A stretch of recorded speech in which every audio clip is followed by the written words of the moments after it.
Oh yeah, boys and girls, it's Michael again from MTG and more. And it's time to review a couple of really cool things called Dice Towers. There is a couple of build videos of e-raptor Dice Towers. Two of the three had moving parts, and I really love my moving parts on a Dice Tower. So I'm going to take a good look at this one. The other one was this one. And I thought it was really good, but it's a bit static for me. Everybody has his way of loving and liking things, so don't blame me on this one. It's just my unpopular opinion, I suppose. So what we're going to do is we're going to take a good look at the e-raptor. Raptor? So this is a more family-friendly Dice Tower. Why is this more family-friendly? Well, because the raptor has a bow tie. And bow tie doesn't really say any other thing than, well, it's a raptor with a bow tie. Nonetheless, I could see this one being more on kids' tables and family tables who really like to play games involving dice. So how does the Dice Tower work? It's pretty easy actually. You just, I don't know if you can see it. There you go. You just throw in some dice right here. It ticks around, it moves around, and it enters right here. See, it's that easy. This is how a Dice Tower works. Why is this one special and the one I'm going to show you just later on? Because it has moving parts. And I love my moving parts. See, you can open its mouth and you can close its mouth, and then the eye also moves with you. Because when the mouth opens, well, you have to look what you're biting into, right? So, this one is biting into dice. It's pretty easy, it's pretty fun. So let's roll some dice when it's open.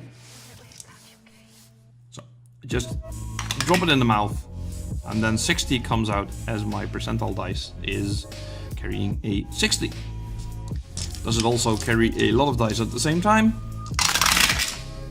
Assumingly it does. And this means it's well built, practically built, and easy to use.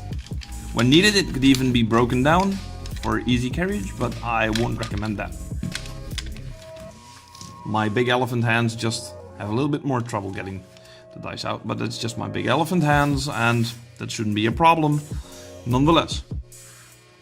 So this is a really cool Dice Tower for kids tables, family tables, and everything else, where you need the dice and need to focus on the dice roll as a whole.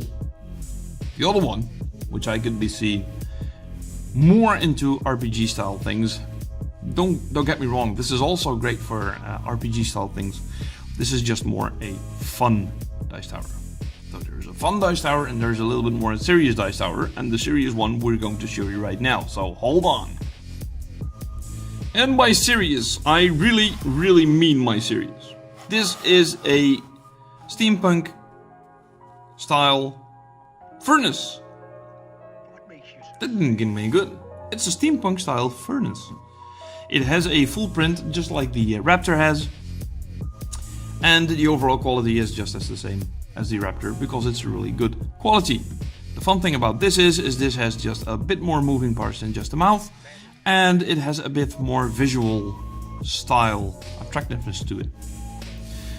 First off, you can see here that it's pretty open, and when you roll the dice it just bumps into the doors, so the doors need to be opened. You can do it with one hand, but it's just a little bit more tedious than two hands. So you open it like this. Then you can just simply put a die on there and wait till nothing happens. So what you do is you open it, and there you go. That's a 19 on a d20, so that's almost, and I'm talking about almost a critical hit.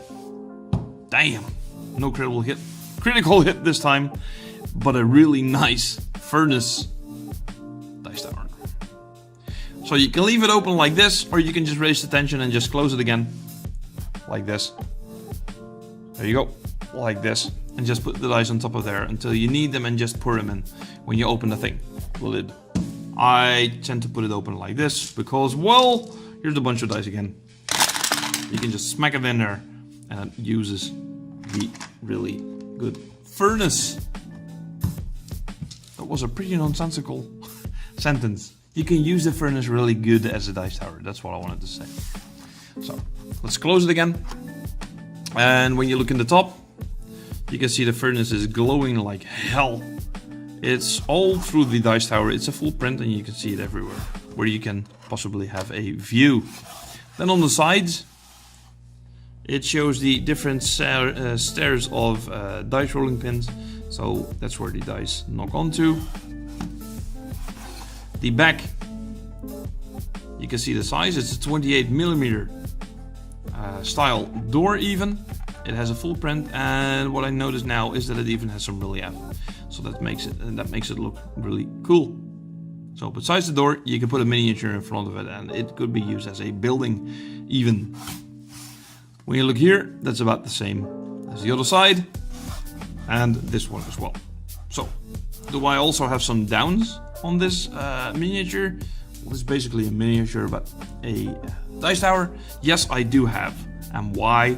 Well, because it could be my building mistakes, but I think it's actually a building mistake of what I did. Because when you open it, you can see two of those pins right there. Those are screws, hex screws. I believe it's a 2mm hex screw. And you can screw them in.